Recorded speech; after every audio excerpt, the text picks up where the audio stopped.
Hey everyone, thanks so much for joining us. And I'm here with a good friend of mine who I haven't talked to in a minute, but he's a really great coach and he's actually evolved a lot over the years. I mean, he was really good at this stuff, this whole inner work, emotional processing, back when he and I were kind of on this path together. Not that we're off the path, but we were learning and studying different techniques together. He's always been kind of at the forefront with different things. This is my friend Ugi Muller. How's it going, man? Nice to be here, Evan. Thanks for Yeah. having me. Thanks for being here. And I wanted to interview Ugi not only to share some of what he does, because it will be useful for me and for all of you, but because he's gotten pretty deep into some methods that I have not actually heard of. He introduced me to one called the option method. And when I looked it up, I couldn't find a lot, but I know that if he's really into it, it's going to be good. So, because like myself, you and I have worked with a lot of different kind of techniques together.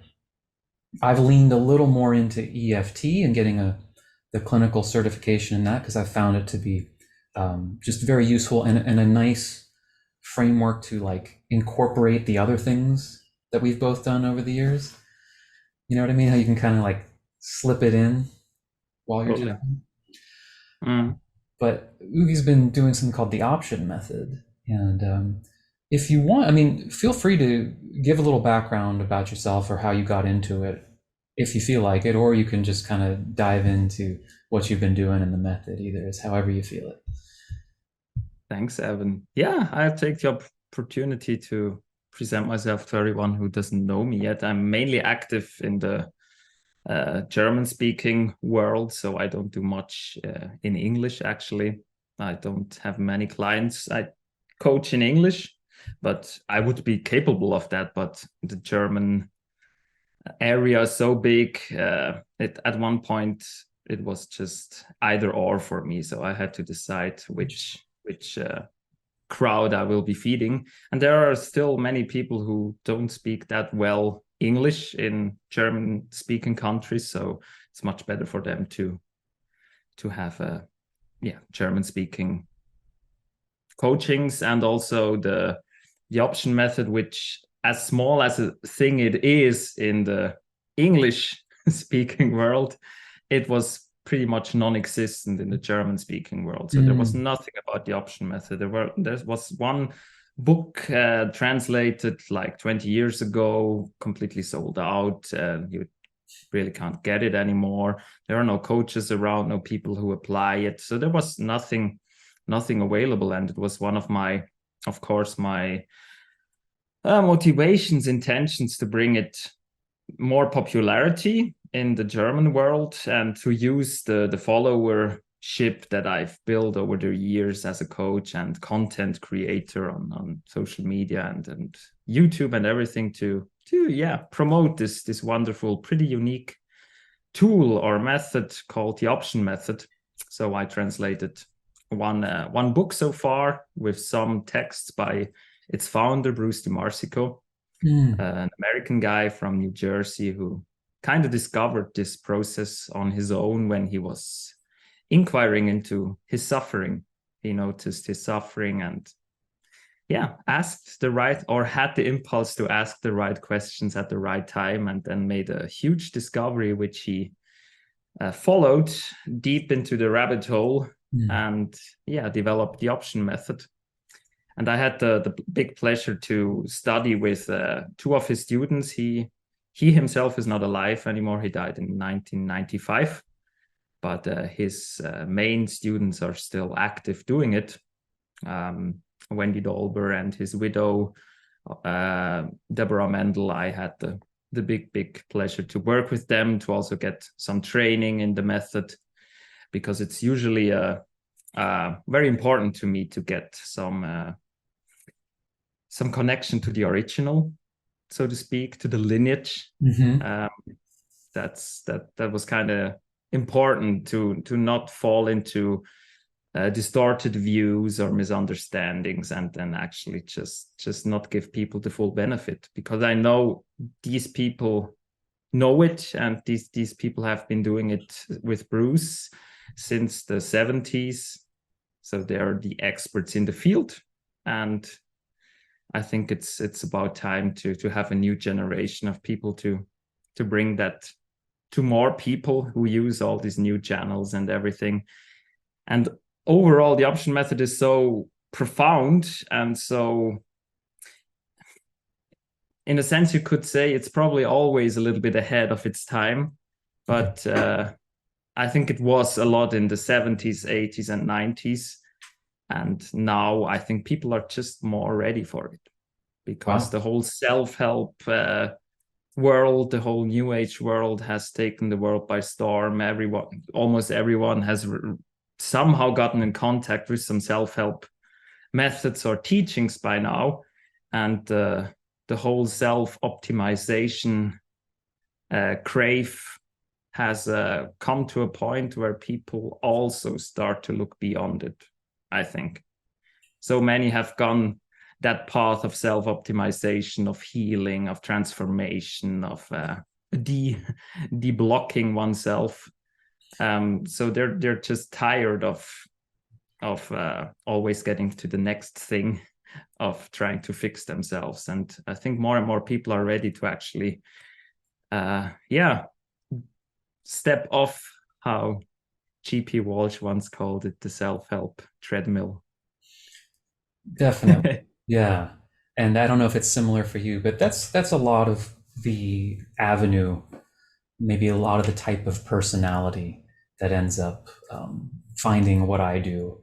They've been at this a minute, and I sort of lean into that. Like, my content is not like, this is what tapping is, or this is what personal development is. This is like, okay, you're trying to do it perfectly, and you've been trying to do it perfectly for so long. Like, I fall into that, and this whole not a repair project concept I've been working with, where it's more about the relationship to what we're experiencing versus trying to fix and repair, or the repair mindset stuff. That all comes out of what you and I have both spent years doing, of like, okay, at least in my case, great, wow, amazing that there's these tools, there's these meditation techniques, there's self-help. How can I use that to become the greatest musician that ever lived? How can I use that to become the most attractive guy? How can I find another belief to fix? And as you and I have talked about, that is good, and it hits a plateau, and then you actually start training your mind to look for problems. Yes, the next exactly. problem without a problem to fix. So I think it's interesting and a good sign that you're kind of finding that this method is like either a bridge or a way to kind of step from just, okay, here's another technique to optimize my life, to wait, what's driving my motivation to do all of this in the first place? And I'm already intrigued, because I found that anything that's based on questions is where it's at, because curiosity. And all my favorite sort of methods that developed over the years, they start with questions. Like Lester Levinson with the Sedona method, he didn't start doing the Sedona method. He started asking the question, what is life? What is my relationship to it? What is suffering? After he was, sentenced to death by his doctors, basically. So a lot of these things come out of deep inquiry. So yeah, I'm kind of excited to hear. So I'm assuming from what you said, it is based on the questions he originally posed to himself. Yes. He made that discovery one day when he was at a party, and he was feeling very bad in his skin. And then he noticed the thought in his mind, which was, I should be more outgoing. You and I both had that thought. Yes. yes. I was a master of that thought. That was my meditation for for years, to be focused on that thought. Yeah. So and in this moment he discovered that so he's not actually feeling bad because he's not talking to people. He's feeling bad because he have that claim or that command in his mind that he should be more outgoing. He noticed that the only thing that makes him feel bad is this pressure that he makes himself at this moment to be more outgoing. I should be more outgoing. That feeling of it's not okay that I'm just standing here or just sitting here or just be quiet. And this was the turning point for him. He studied theology and psychology, everything what was around at this time, and also philosophy. And he took that as his starting point to actually, inquire into that connection that he just discovered. So he feels bad because he thinks he should be a different way than he is now. Mm-hmm. And that brought him to, get deeper and deeper into that and ask more questions. So, okay, why in the first place am I believing this? Why am I believing that I should be more outgoing if it's a thing which apparently makes me feel bad in a situation where I otherwise wouldn't feel bad? I wouldn't feel bad without that thought or that, that claim, that command in my head, this rule, this belief. And then he asked, okay, why am I believing it? Why am I holding on to this thought? Why I'm holding on to this command? Why I'm holding on to this bad feeling? And then he made, eventually he came to the discovery that it actually had a logic behind this. So he discovered that feeling bad in this situation, making himself pressure, putting himself under pressure, that all of this suffering that he experienced there, that this didn't just come without a reason. He found out that he actually believed that this was necessary for him to do what he wants, to follow what he wants, to actually give the best that he can give. Can I discovered double check I'm hearing that part right? So recognizing the belief that I should be doing something differently than I am. I should be more outgoing, which already is a nice tilt, because what you and I experienced over the years and eventually found our own way of kind of seeing a similar thing was like, oh, obviously I'm supposed to be more outgoing because that's who does well, that's who makes more friends, that's makes other people feel good. Therefore, I'm supposed to be more outgoing. That's just a fact. And then, okay, maybe I can use some sort of self-help technique or even a spiritual technique to make myself more outgoing. That would be sort of the more typical framework. He observed, okay, I'm noticing that my belief that I'm supposed to be more outgoing in the first place is ultimately causing suffering. And then the part that you just said, I want to make sure I understood that, or correct me, that, oh, the reason I believe that is because I do think that that's actually going to be good for me. To be more outgoing to be more outgoing would be good for me. That's the glue that's holding the belief in place. In a sense, that's definitely what he believes, that it would be good for him to be more outgoing, but there's actually a deeper layer to this, and he discovered that he holds on to this I should be doing this, which comes with some kind of suffering, with emotional pressure, with feeling bad. When I am not like I believe that I should be, then it's not right that I am the way I am. So there's something wrong with that. And this makes me, of course, conflicted. It makes me feel like not properly in alignment with myself. And there's friction, there's emotional pain coming with that. Like, oh shit, I am a way I'm not supposed to be. Yeah. And he discovered that it is actually good for him to have this pain. It is actually good for him. It's not only good, he discovered, but that he needs it. He needs this pain to actually get his ass off and do the stuff that is best for him. Okay, so it's very similar to me as someone who makes their living playing music. I need to keep telling myself that I suck and I'm not as good as these other guys, because for years that was a key motivation to actually make me practice more and get to the level. So you wouldn't want, at least at this first level of inquiry, it's like, oh, that belief is helping me because it's because of this friction. Because hey, if I think I'm fine the way I am, I'm just gonna sit around. I'm not gonna become the bass player that I could if I tell myself I suck, because that feeling of I suck is the motivator. Is that similar? It's very similar, and it's based on a mistaken assumption, and this assumption is the basic core assumption that we discover with using the option method. And this is a kind of mistrust into our own natural wanting.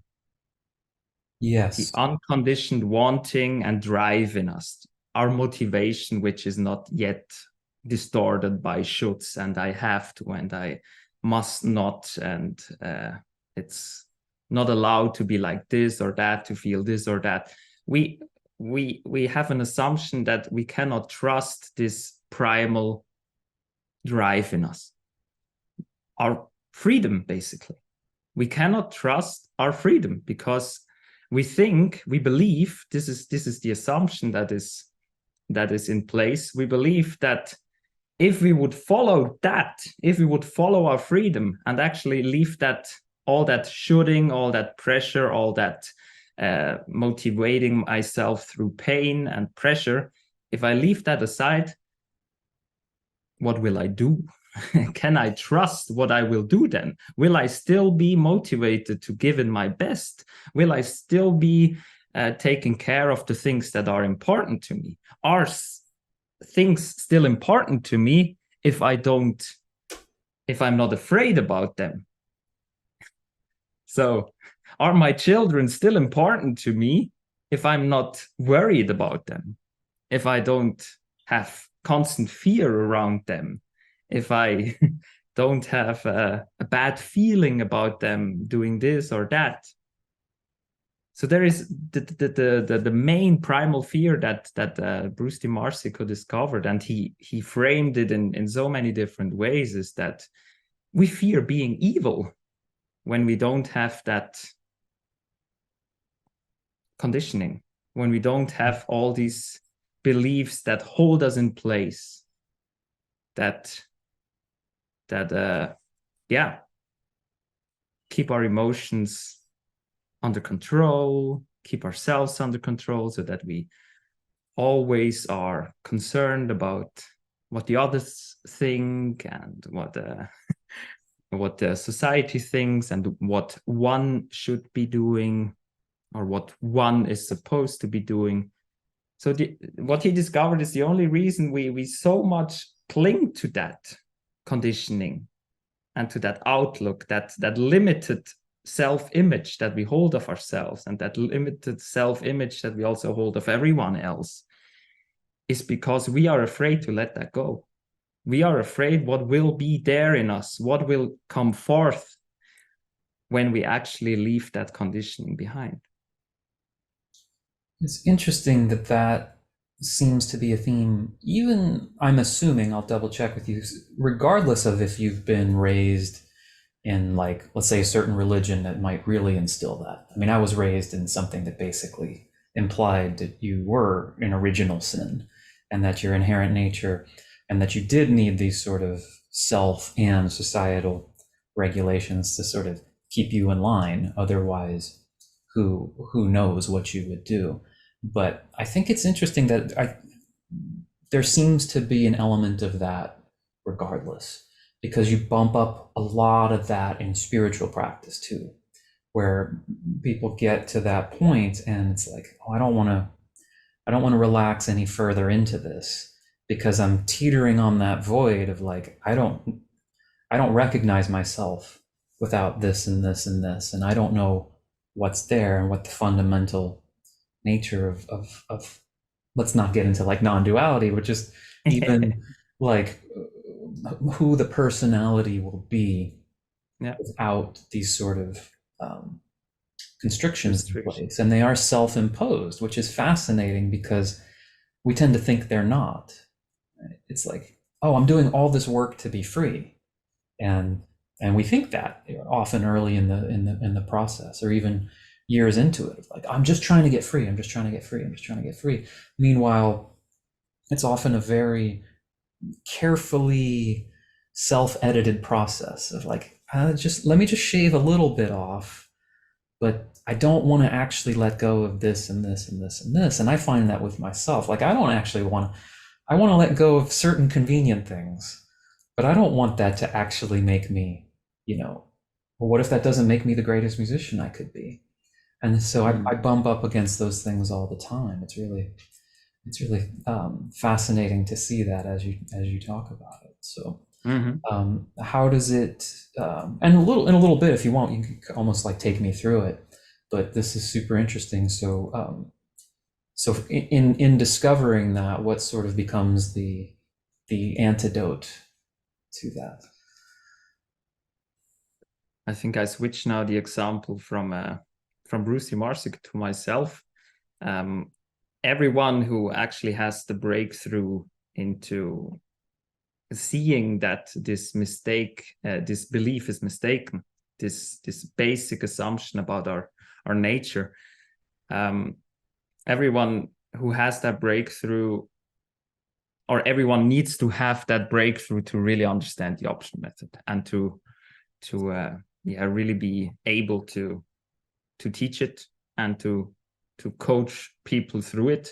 Because if you don't have that inside you still operate within the walls of your thinking, and you're not aware of these walls. So we are just imprisoned in a tunnel vision, and you're not even aware of it. So the option method in a practical way was what helped me to realize and discover that I was in this tunnel vision, that I actually was trapped in an endless cycle of trying to find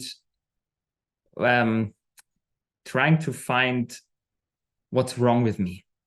Yes.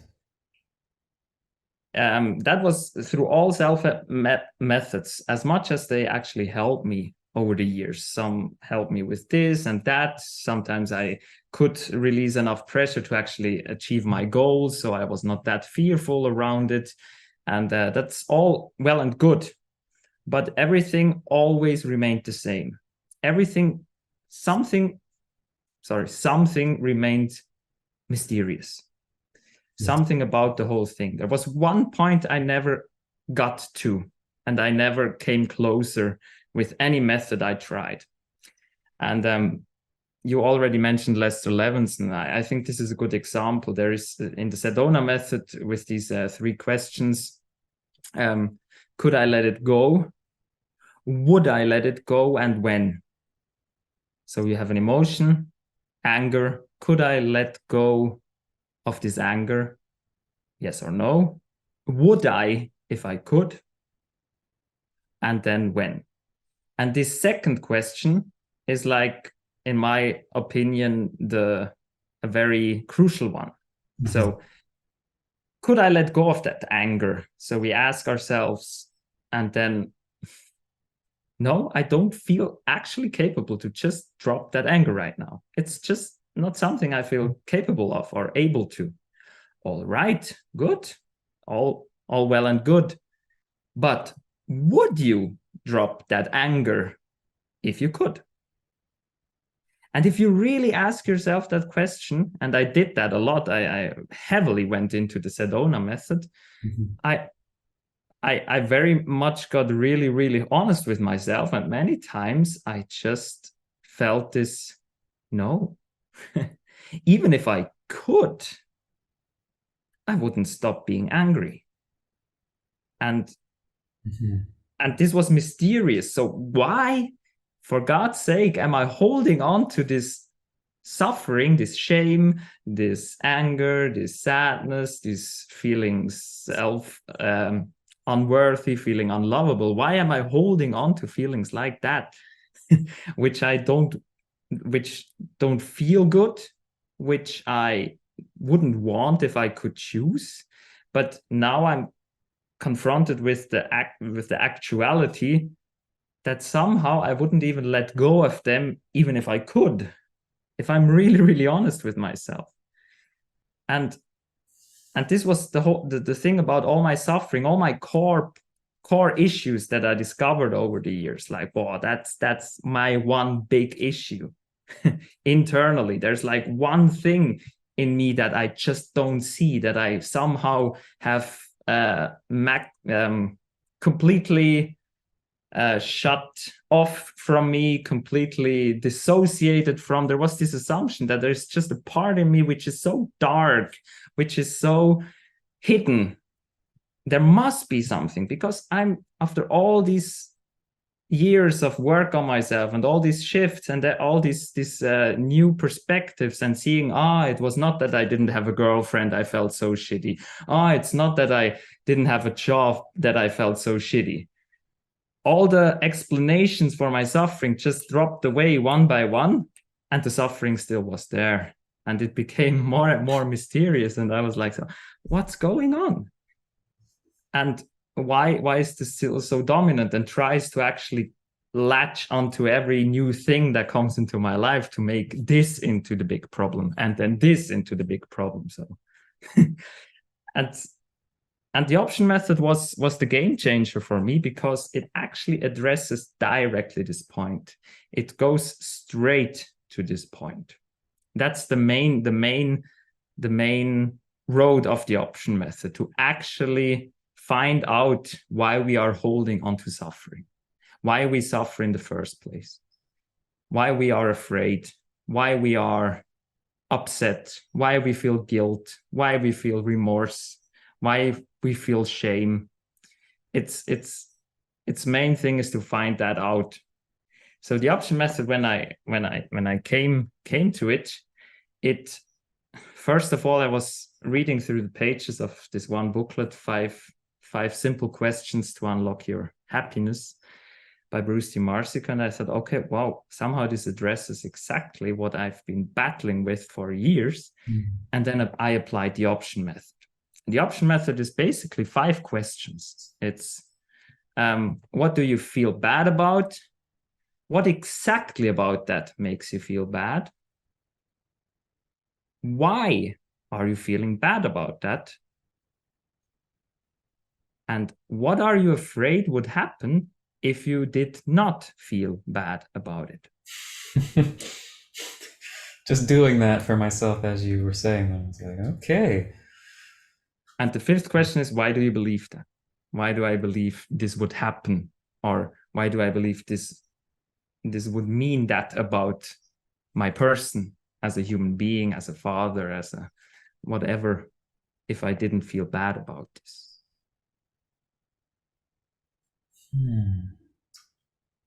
That gives you a lot. That's a lot of layers of discovery in a very short amount of time. Just even experimenting with it then. And you know what I love about it is, I think it's similar for me in what you're describing, is that the only times I really, let's say, saw through that illusion of actually being broken and messed up, and I certainly would not claim that it was like a permanent abiding thing and now that's the old me, but when I've had that, where it's you get that evidence, like, okay, no, this isn't just a teaching, this isn't just a theory, it's like I saw through it. It never came through someone just telling me, like, no, your nature is not broken. And it really required addressing my particular stuff in a particular way.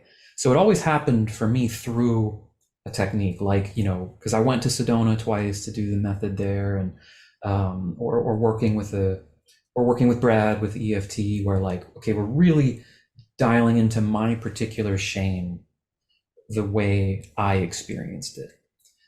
And that actually led to more of a direct seeing than any sort of meditating on like a premise of being whole or a premise of being complete. It's like, let me really examine where I specifically, how did Evan absorb the particular belief the way he absorbed it? And it was through that that made me more interested. Like, okay, I'd rather just dive into someone's particular thing than discuss conceptually. Because for me, it was always the more, not that I don't love a lot of like teaching and stuff, but for me, what you're describing, and this seems like I was going to say brutally honest, but not in a harsh way, but just very, very pinpointed, um, very pinpointed way. Would you be up for, we could do it in a condensed version, but like, is the way you facilitate it that you would ask me those and I would give you the answer? Because I feel like I could definitely do that if you want to demo it a little It's bit.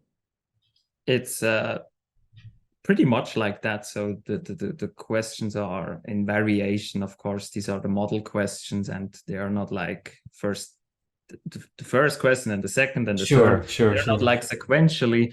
As a whole, yes, but it's much more fluid.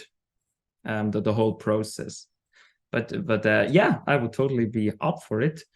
Yeah, I'm sure the Just way you do it is very nuanced and brings all of your other years of experience into play. That's the beauty of facilitating for sure. absolutely, absolutely, yeah. Yeah, I've had my fair share of sessions over the years.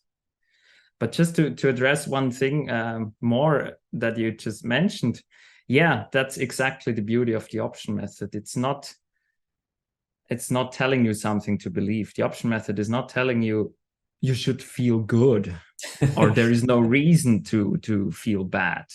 The option method takes very, very seriously every single thought, every single emotion that you have right now.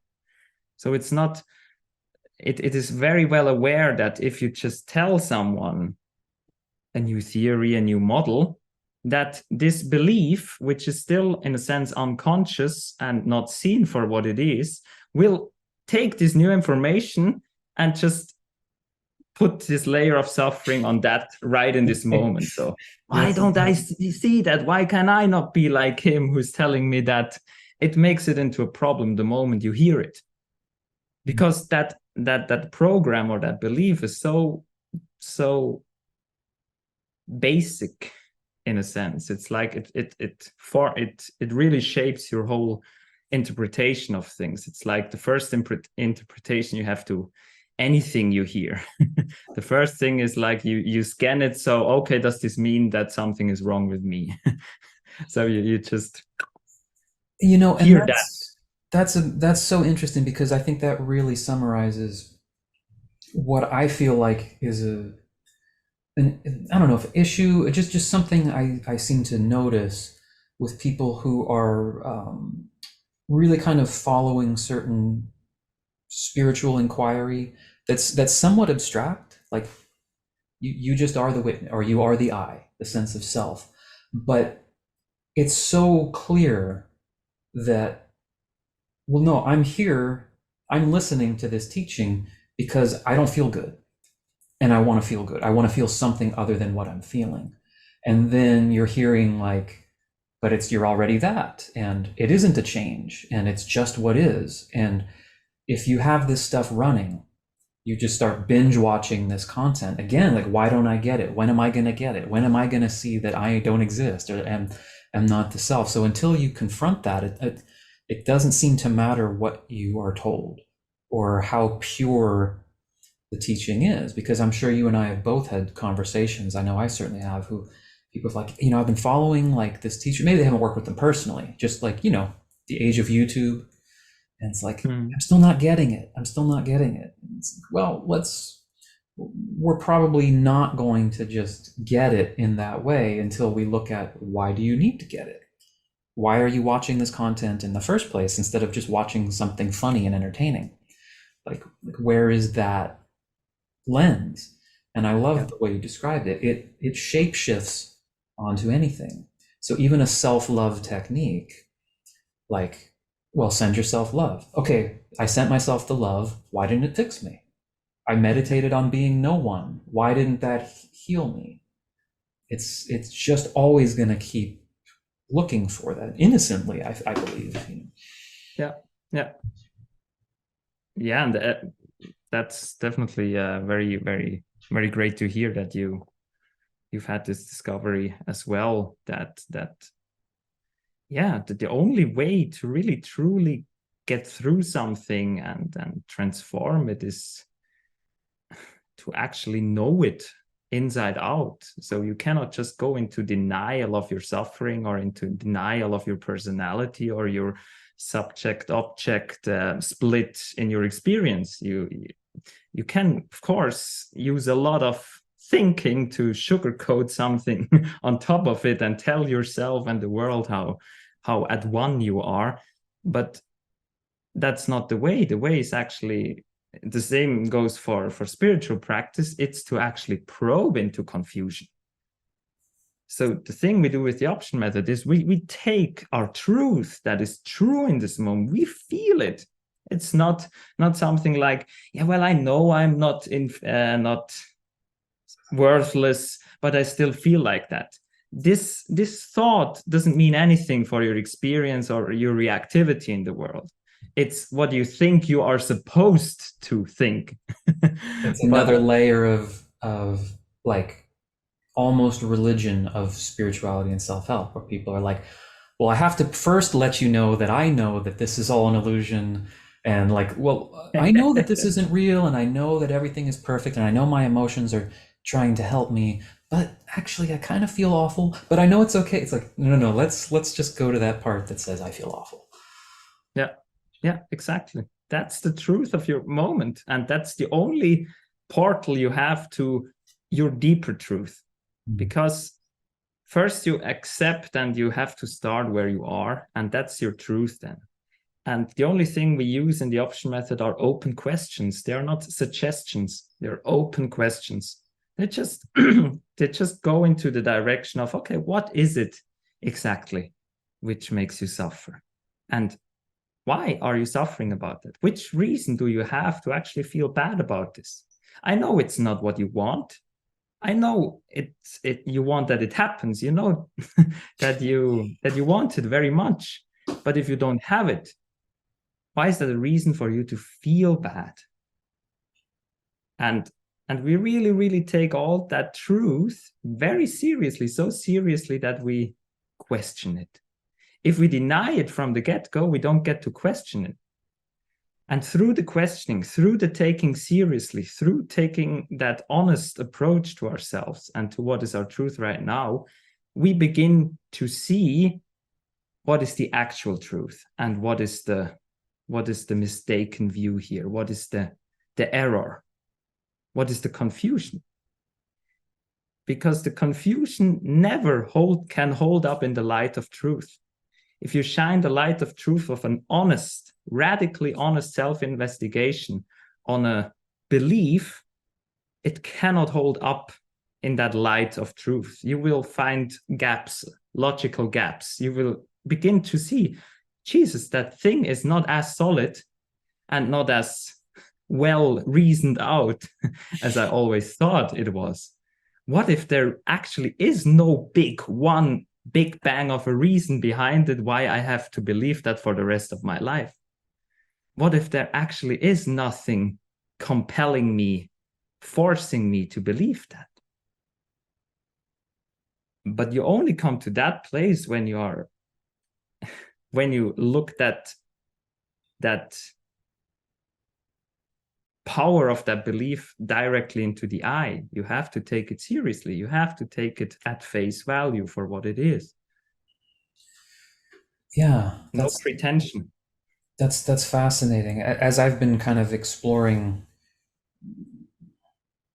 what you might call just different process or different ways to explain things to people in my own practice and stuff. One of the big ones I try to use is, first of all, saying that curiosity is maybe, in my opinion, the most important thing for healing. More than skill, more than discipline, because I've been very disciplined with techniques. but I wasn't super curious. I was just like, this is supposed to work, right? Or this is supposed to be the way it goes down. But when there's this sort of intense curiosity, and sometimes I'll ask people to personify it. So if there is a feeling coming up, like if you were to imagine that feeling is a young child or a dog or an animal, to give you that, like, hey, what's actually happening here, with that spirit of, no, I really want you to feel like I am genuinely curious. Like, it's okay that you feel this. It's okay that you feel this right now. I'm genuinely interested in why, not because I'm going to tell you, oh, it's nonsense, but like because I want to connect with you more. And I feel like that's sort of a foundation that can, even without a technique, the more curious I get about, wait, what's actually happening here? That seems to be what Bruce did, what Lester did. And so if I'm really going to try to model the masters, which is what we do in music, it's like, what's the essence of what they did? I can copy the question, I can copy the exact method, but what you're pointing to, it feels like, is this, and what is sort of built in to this method is this real honoring of, no, this is what's happening. We're not judging it, and we're actually leaning into the questions about not what is it so I can have the quickest tool to get rid of it, but what actually is it? Mm-hmm. And the beautiful thing is, and this was always a big bummer for me in inner work before, and I think for many people, is exactly that when we hear something like that again, we make oh fuck, I'm resisting again. I want to get rid of it. I cannot even start the process. I'm already I already fucked up. Right. I don't have the right attitude, not the right motivation, and I'm sure you have your approach to that issue as well. And the option method just takes then that, if a person brings forth that, so I to be honest, I just want to get rid of this, and then ask, okay, if you want to get rid of that, what's the problem with that? Exactly. And then the person will give you a reason. So I'm not supposed to want to get rid of this. Yeah, okay, what do you mean when you say I'm not supposed to? And then you just take the process right at this level or layer of reactivity internally or emotionally where the person is. So it's never out of reach to actually start the process wherever you are. Right.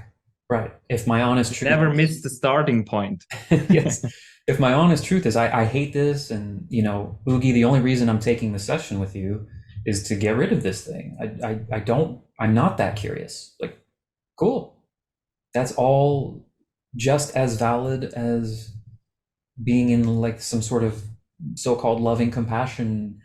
They're not hierarchies or one is better than the other. They're just what you're actually experience. If no one taught you anything, if you never read a self-help or spiritual book or text, how would you describe what's going on with you right now?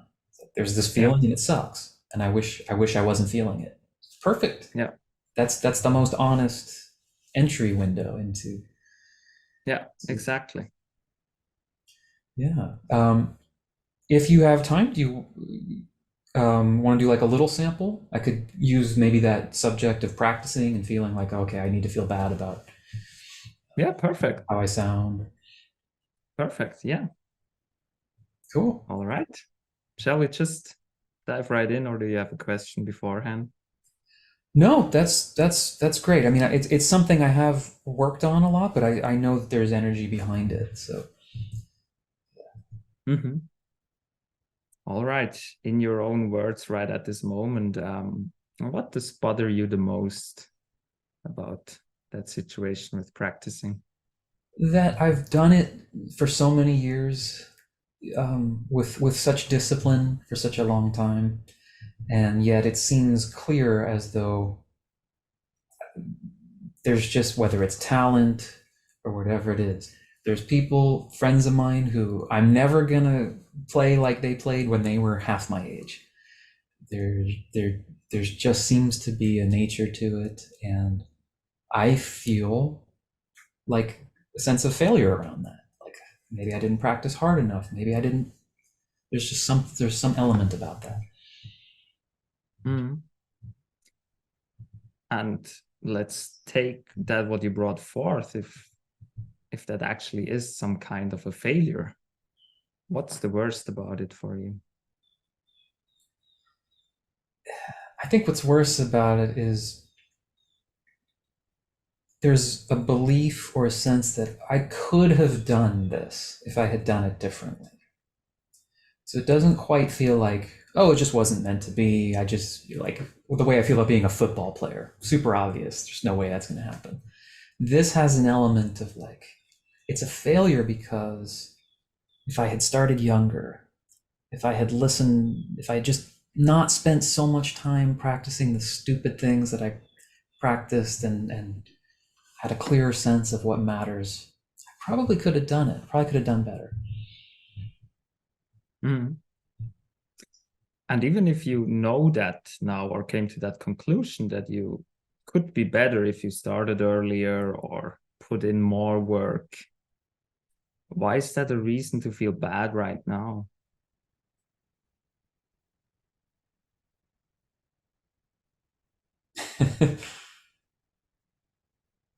Well, something's like, well, that's not a great reason. Like, why I feel bad? Now, if I stay with that a little more,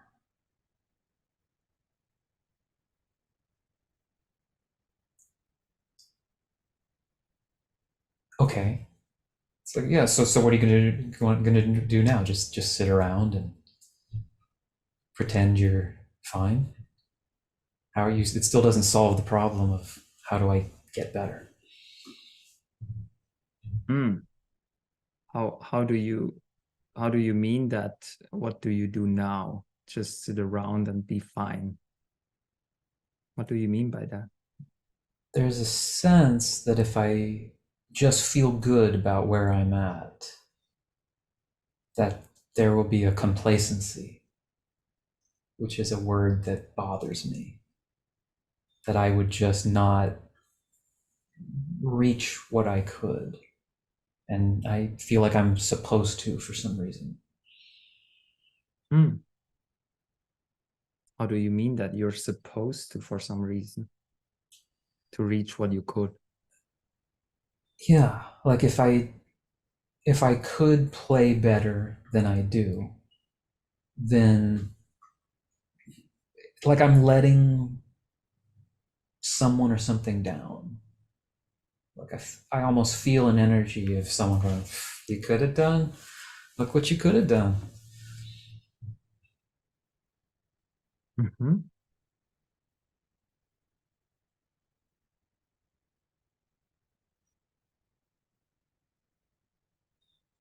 And who are you letting down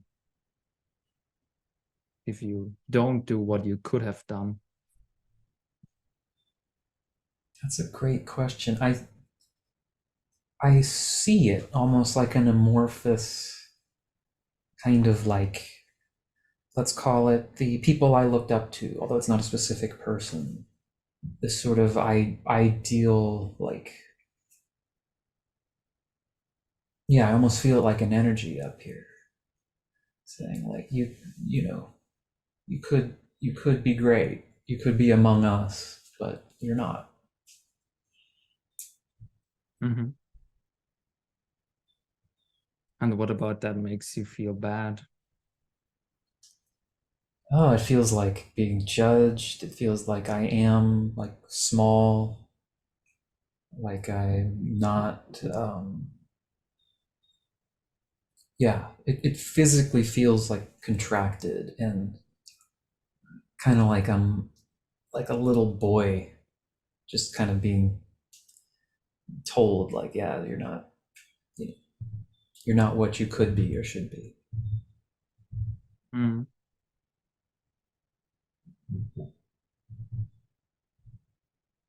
What's the worst judgment that could come from above when you are not what you could be?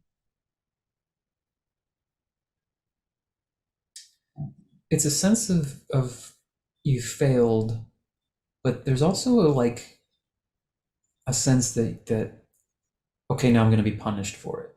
I don't know exactly how, but you're just like, I'm just going to kind of languish, or even punished career wise. Like, okay, now you'll never, you know, my career's not bad, but it's even now, but there's just this sense of like, I see myself being judged, and that there's going to be this like real world consequence in my earning, my reputation. Mm-hmm. And what do you mean by being punished for it? Like, won't have there's like, what would the word be, opportunities I won't get, um like actively dismissed. Oh yeah, I don't, not that guy, he's no one, he's not special, um which would then affect finances or my opportunities to do cool things, play with cool people. It feels like an almost like an active, like, yep, now you don't get to do those things now. Mm-hmm. And if people actually decided to do that and take that away from you, or not give you these opportunities as a consequence of your not doing what you could do, what are you most afraid about that?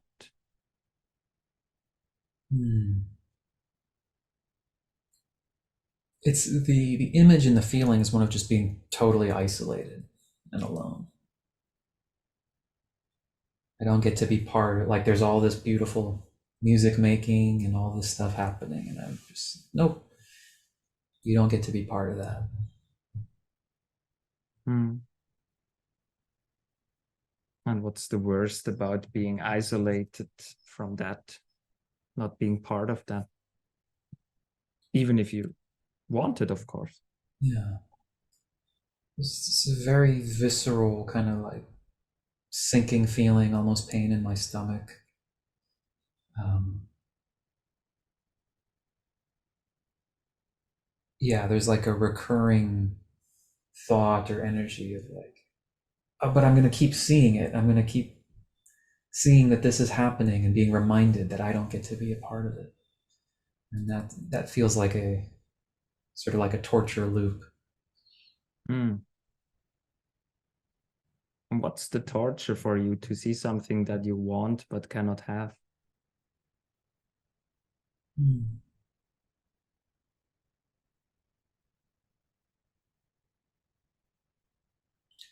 Yeah, the loop is that energy of like, oh, I could have had it. I could be doing this great thing, but I'm not. And so I see that spinning around, and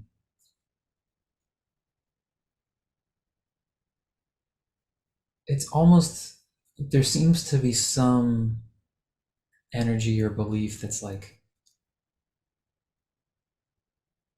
if I want this enough, or if I suffer here enough, that's supposed to help somehow. Mm-hmm.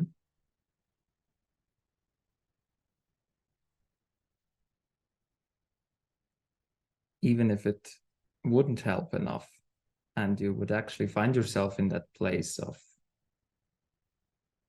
yeah, still questioning yourself, still asking, yeah, I could have done more, and I could be also be part of that right now.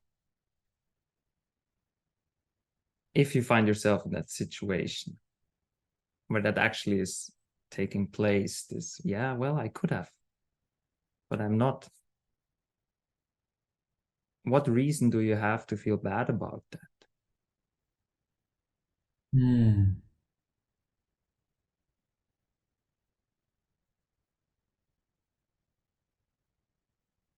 Okay.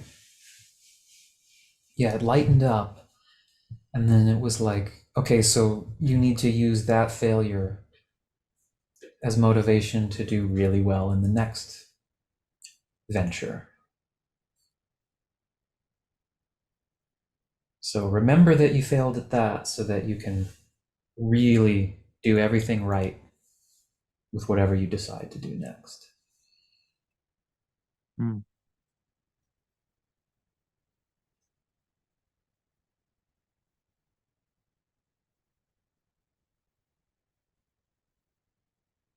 So what are you afraid would happen if you really, really, really saw it like that from now on?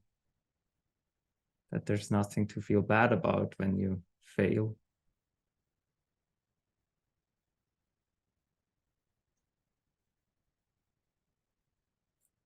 Say that one more time, please. So what are you afraid would happen if you really, really see things like that from now on? Like you don't have to feel bad about having failed here because you can give it your best in the next thing if you Hmm.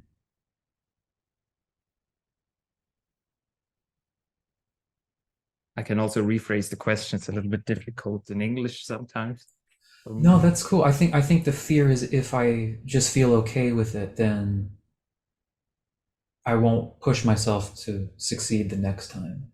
Like I almost have to push twice as hard for whatever I do next. So if I stop feeling bad about this failure, then I'll be extra likely to fail the next time. I need to like remember that failure and feel bad about it so I can discipline myself even more and work harder with the next thing. Mm. So it's like you were describing before. I see myself kind of feeling relaxed and happy for a second. Like, yeah, Mm-hmm. so what? And then it's like, but then what are you going to do? You're just going to sit around and be happy? That's not going to do anything. Uh-huh. That's the fear. Why do you Unhappy believe? loser is what came to mind. Mm. Why do you believe that you would end up there if you didn't feel bad, not being motivated and giving it your all the next thing?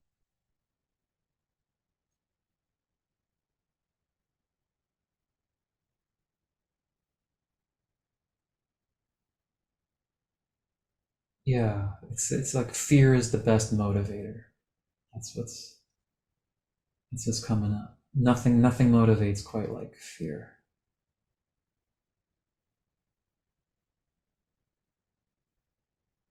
Interesting.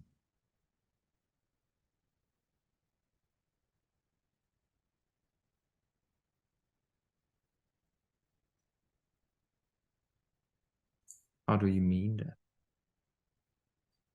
Fear is the best motivator. Nothing motivates quite as much as fear.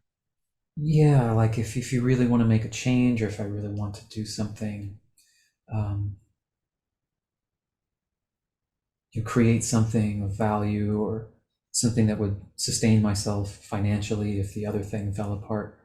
It's that urgency is required to make a change. It's just like Mm. it's easier to change your diet once you get like diagnosed with something. Mm-hmm. That that to just be relaxed and peaceful is somehow insufficient. It's dangerous. Mm. I totally see that fear is a good motivator to give urgency to do things, but why do you believe you wouldn't do it at all without the fear? Interesting. It feels like I've never known anything else. Get good grades or you won't do well. Go to this school and try to be the best one at the school and then try to be the best player on stage or try to be the best facility. It feels like yeah, it feels like that's what's motivated me. Mm. kind of from the beginning, and it's kind of worked. I mean, it's, you know, I'm not like playing stadiums or anything, but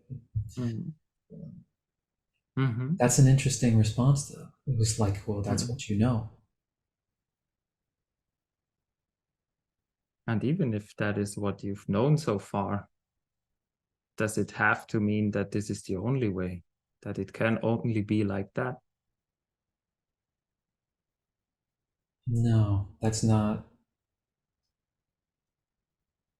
There's no evidence that that's the only way.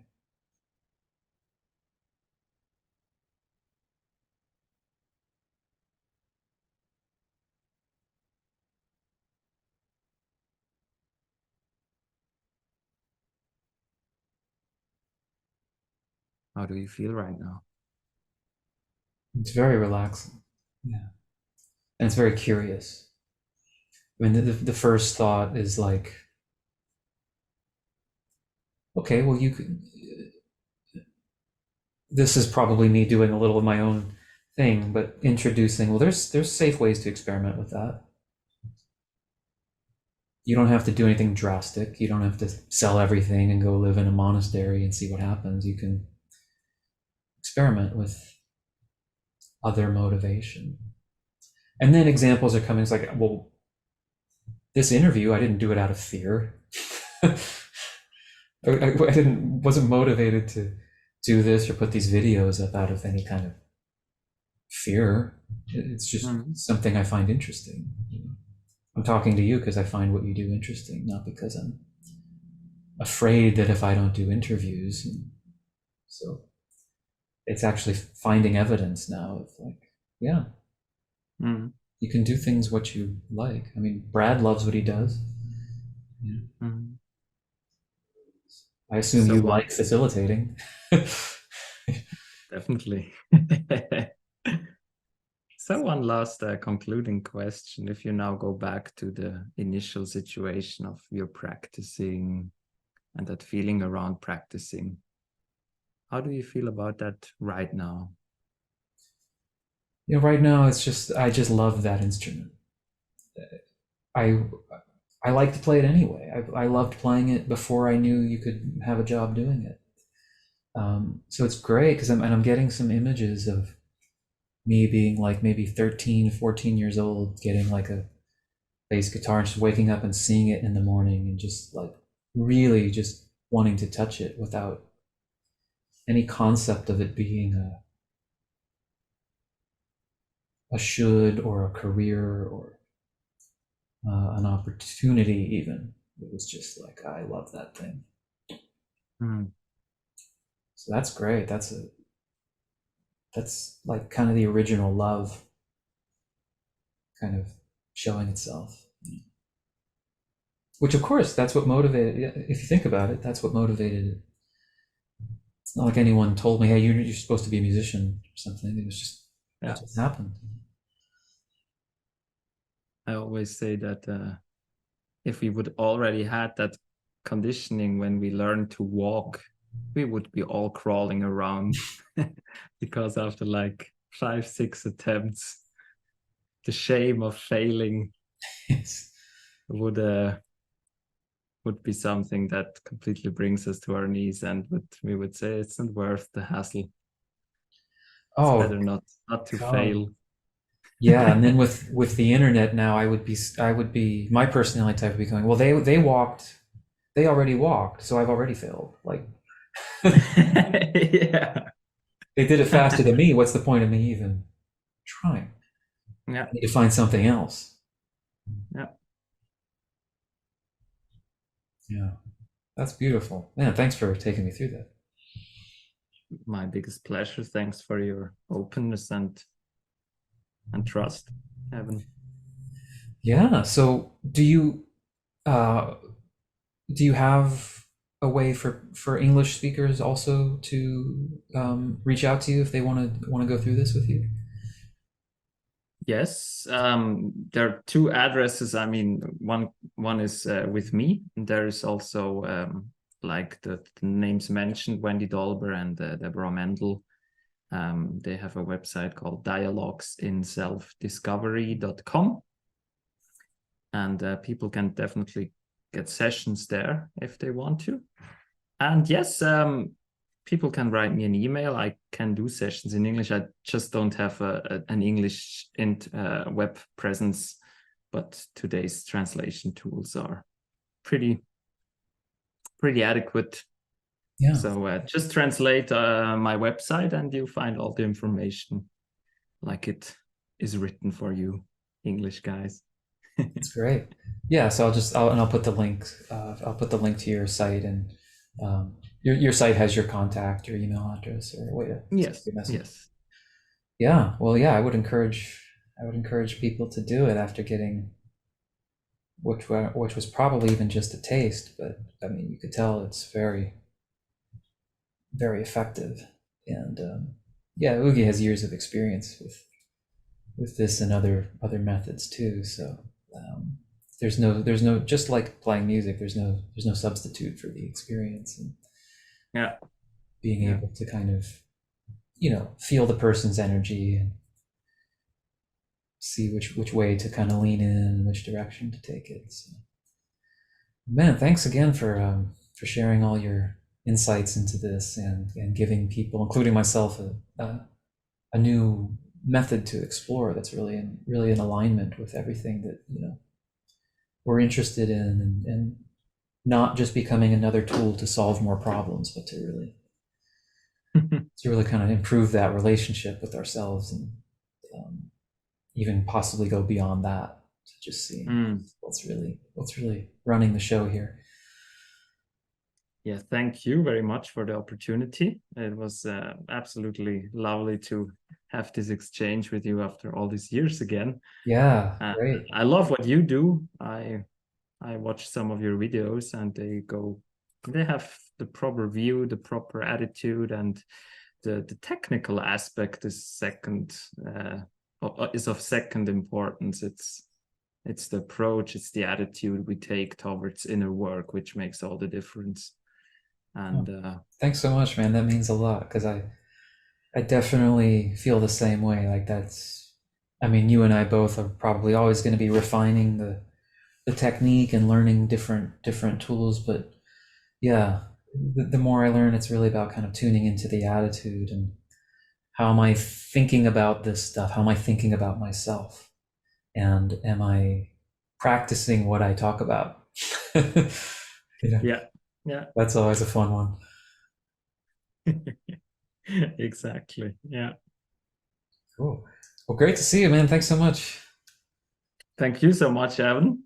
And yeah, keep us posted, and I'll put those links. And yeah, maybe do more in English sometime too. I'm sure you're going to get a response from this. So, Yeah, thanks perfect. again.